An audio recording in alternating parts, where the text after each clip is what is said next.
नमस्कार किसान साथियों, आज के वीडियो के माध्यम से आपको बतलाने वाले हैं अप्रैल के माह में लगाई जाने वाली 5 ऐसी कुछ चुनिंदा सब्जी वर्गीय फसलें जिसको आप सही समय पे सही तरीके से लगाते हो, देखभाल सही तरीके से करते हो तो वो जो फसलें हैं आपको आने वाले समय में काफ़ी बेहतरीन उत्पादन देके जाएंगी। साथ में उन जो सब्जी वर्गीय फसलों का आपको रेट मिलने वाला है वो भी आने वाले समय में काफ़ी बेहतरीन मिलने वाला है। तो जो 5 फसलें मैंने यहाँ पर सेलेक्ट की हैं, बारी बारी से एक एक करके आपको बताऊंगा और उनको लगाने का प्रोसेस भी बताऊंगा, किस तरीके से आपको ग्रो करनी है वो भी बताऊंगा। तो सारी जानकारी उन फसलों के बारे में आज आपको इस वीडियो के माध्यम से मिलने वाली है। तो वीडियो को बिल्कुल भी स्किप मत करना, एंड तक देखना। और चैनल पे अगर नए जुड़े हैं, चैनल को सब्सक्राइब यहाँ पर कर देना ताकि इस तरीके की और वीडियो भी आपके पास पहुँच सकें। चलिए स्टार्ट करते हैं। तो किसान दोस्तों, जैसे कि आप सभी जानते हैं अप्रैल का माह जो है आने वाला है। तो ऐसे में जिन किसानों की ज़मीनें यहाँ पर खाली होती है तो उनके मन में एक सवाल रहता है कि भैया इस बार अप्रैल के माह में ऐसी कौन सी सब्जी वर्ग की फसलें लगाई जाएँ जो कि हमें कम खर्चे के अंदर बेहतरीन उत्पादन दे के जाए, साथ में आने वाले समय में जो उनका रेट है, जो मंडी रेट है, वो भी काफ़ी बेहतरीन यहाँ पर मिले।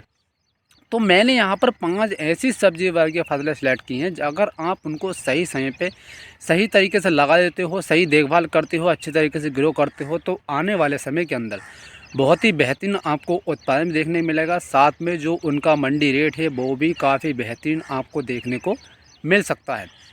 तो चलिए स्टार्ट करते हैं। किसान भाइयों, नंबर 1 पे मैंने यहाँ पर सिलेक्ट की है मूली की फसल। देखिए, अगर अप्रैल माह के अंदर अगर आप मूली की खेती करते हैं तो काफ़ी बेहतरीन रहेगी। और साथ में देखिए, मूली की खेती एक ऐसी खेती है जिसके अंदर काफ़ी कम जो है खर्च आता है, यानी आप इसको बिना देसी खाद के भी लगा सकते हैं, ज़्यादा लागत की आपको आवश्यकता नहीं पड़ती है। साथ में जो उसका बीज होता है, जो सीड्स होता है, वो भी काफ़ी सस्ता होता है। कहने का मतलब ये है, अगर आप मूली की खेती करते हैं तो आप बहुत ही कम खर्च के अंदर इसको ग्रो कर सकते हैं। साथ में जैसे कि मैंने आपको बताया, इसके अंदर देसी खाद की कोई आवश्यकता नहीं पड़ती है तो आप डाल सकते हैं, ना है तो भी आप इसको जैसे ही लगा सकते हैं। साथ में अगर आने वाले समय में लागत की बात करें तो देखिए, इसके अंदर बहुत ही कम लागत की आवश्यकता पड़ती है, क्योंकि मूली की खेती एक ऐसी खेती है जो कि एक नॉर्मल ज़मीन के अंदर, यानी कम खर्च के अंदर, कम लागत के अंदर अच्छी तरीके से ग्रो हो जाती है। और आने वाले समय के अंदर अगर बात करें तो मई के अंदर, यानी अप्रैल के माह में आप मूली की खेती करेंगे तो मई के अंदर इसमें हार्वेस्टिंग शुरू हो जाएगी, क्योंकि मूली की जो खेती होती है वो 40 से 50 दिन के अंदर या 60 दिन के अंदर इसमें हार्वेस्टिंग शुरू हो जाती है। तो यानी आपको कम समय लगाना पड़ेगा, कम खर्च करना पड़ेगा और इससे आपको अच्छी इनकम भी देखने को मिल जाएगी।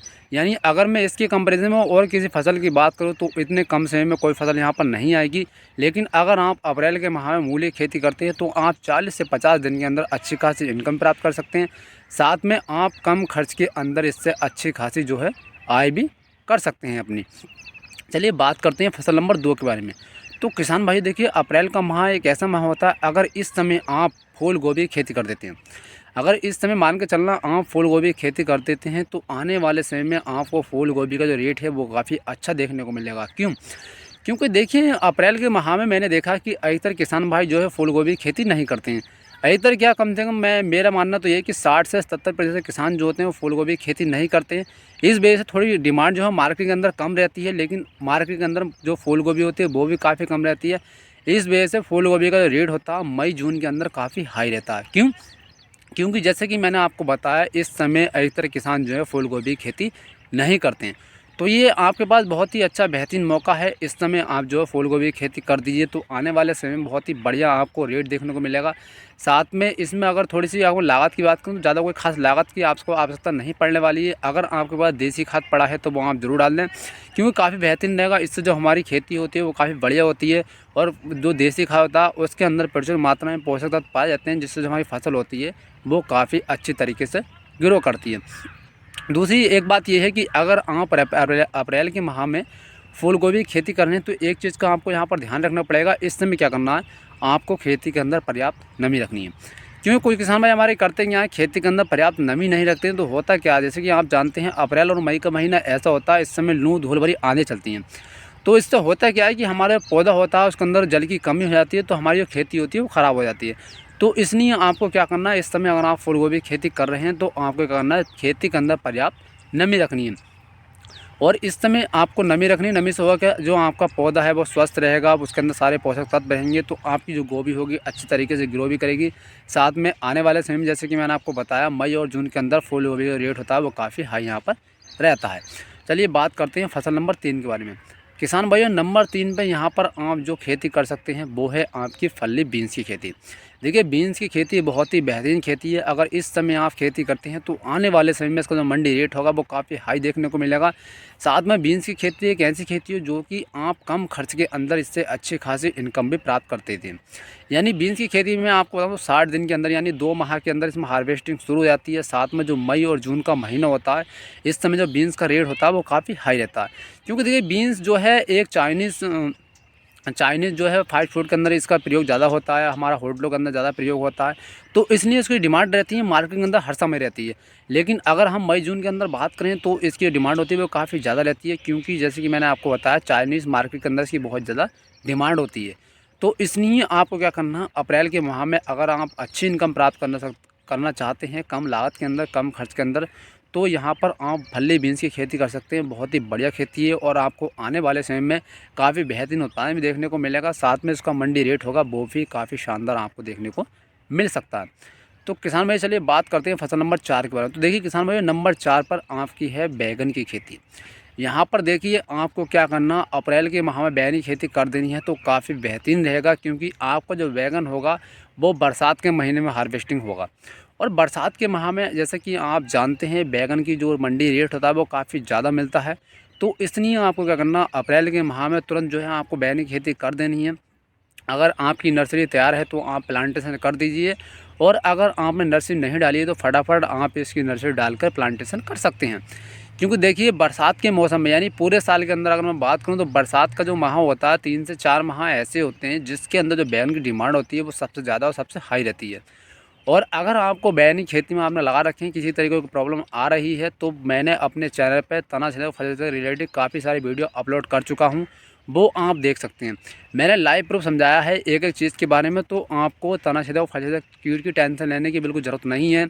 वो आप मेरा वीडियो देख सकते हैं और आप इशारे में यानी बहुत ही कम खर्च के अंदर तना छेदक फल छेदक कीट को अपने खेत से बिल्कुल ख़त्म कर सकते हैं, गारंटी के साथ मैंने लाइव प्रूफ समझाया है। तो वो आप मेरे चैनल पर जाकर वो वीडियो देख सकते हैं। तो चलिए, जैसे कि हम बात कर रहे थे कि अगर आप अप्रैल के माह बैगन की खेती करते हैं तो काफ़ी बेहतरीन रहेगा। साथ में आने वाले समय में जो इसका रेट मिलेगा वो काफ़ी हाई मिलेगा, क्योंकि मैंने आपको बताया था कि पूरे साल के मुकाबले बरसात के मौसम में जो बैगन की डिमांड होती है वो काफ़ी यहाँ पर ज़्यादा होती है। तो इसलिए आप बैगन की खेती कर सकते हैं, काफ़ी अच्छा रहेगा। उसके बाद में नंबर 5 पर किसान भाई जो हमने फसल सेलेक्ट की है वो है आपकी भिंडी की खेती।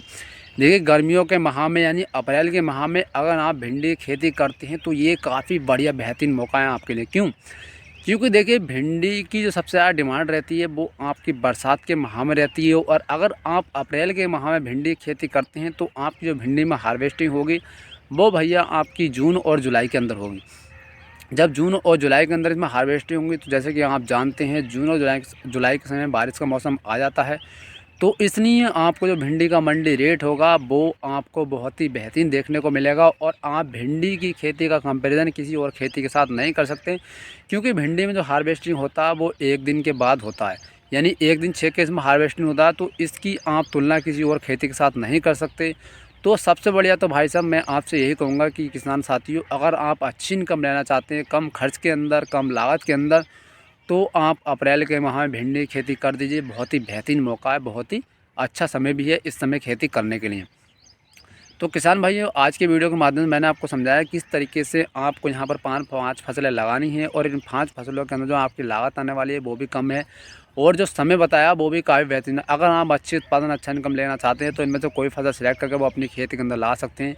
आपको आने वाले समय में बेहतरीन उत्पादन भी देखने को मिलेगा और काफ़ी अच्छी खासी इनकम भी यहाँ पर आपकी हो सकती है। धन्यवाद।